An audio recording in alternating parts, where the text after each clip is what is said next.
হুজুর, আপনাদের ছাত্র সংখ্যা কতজন এবং এখানকার আপনারা যে বাচ্চাদেরকে যে দোয়াগুলি এবং নামাজের যে শিক্ষাগুলি দিচ্ছেন, তাদেরকে কিভাবে এই বিষয়গুলি অবগত করছেন? আমাদের এখানে মাদ্রাসার মধ্যে প্রায় ৩০০-র মতন ছাত্র আছে। আমাদের মাঝে যখন একটা ছাত্র ভর্তি হয় তখন আমরা তাদের দিনই বিষয় নিয়ে বেশি মেহনত করি। সেক্ষেত্রে আমরা একটা ছাত্রকে প্রাথমিক পর্যায়ে 40টা হাদিস মুখস্থ করাই। এরপরে একটা ছাত্রর নামাজ কীভাবে সুন্দর করা যায় সেজন্য প্রত্যেক সপ্তাহের মধ্যে আমরা একটা ট্রেনিংয়ের ব্যবস্থা করেছি।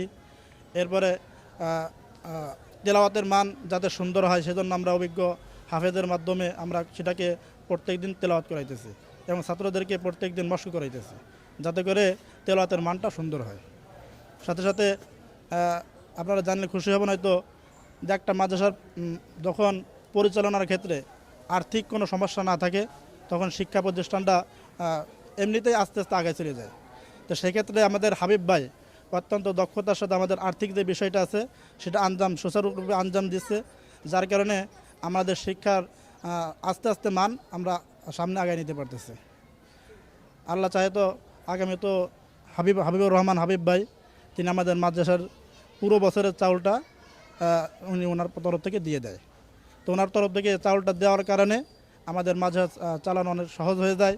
আর আর্থিক বিষয়ে যখন আমাদের সহযোগিতা পুরোপুরি হয়ে যায় তখন আমরা শিক্ষার মানটা সামনে এমনিতেই আগায় নিতে পারি।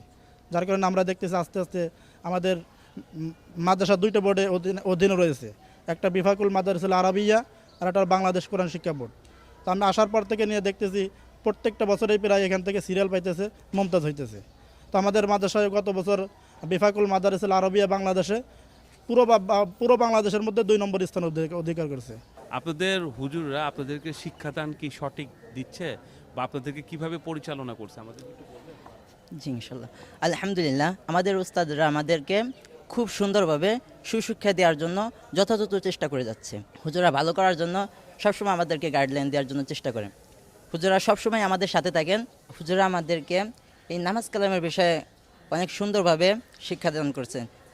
যেভাবে দারুল ইকামা নিয়মাবলী পালন করতে হচ্ছে হুজুরা পালন করে আমাদেরকে তারা নামাজ কালাম সুন্দরভাবে শিখাই দিতেছে, আমাদেরকে তারা নিজেরা করে আমাদেরকে শেখাইতেছে এইভাবে সুষ্ঠুভাবে নামাজ কীভাবে আদায় করা যায়, শুদ্ধভাবে নামাজ কীভাবে আদায় করা যায় এটা শেখাচ্ছে। শুদ্ধভাবে কোরআন তেলাওয়াত, শুদ্ধভাবে সব কিছু আমাদেরকে শুদ্ধভাবে শেখানোর চেষ্টা করতেছে। হুজুরা আমাদেরকে প্রত্যেক নামাজের 5 মিনিট আগে যে নামাজের সুন্নাত আছে সে নামাজের 10 মিনিট আগে যাওয়ার জন্য অনুরোধ করতেছে, আদেশ করতেছে। আমরা সেরকমভাবে আমল করতেছি। তারপরে যে নামাজের সুন্নাত নেই সে নামাজের 5 মিনিট আগে যাওয়ার জন্য বলতেছে, আমরা সেভাবে আমল করতেছি।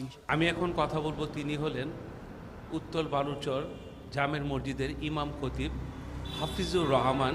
আমাদের আজকের বিষয় হলো উত্তর বালুচর জামের মসজিদের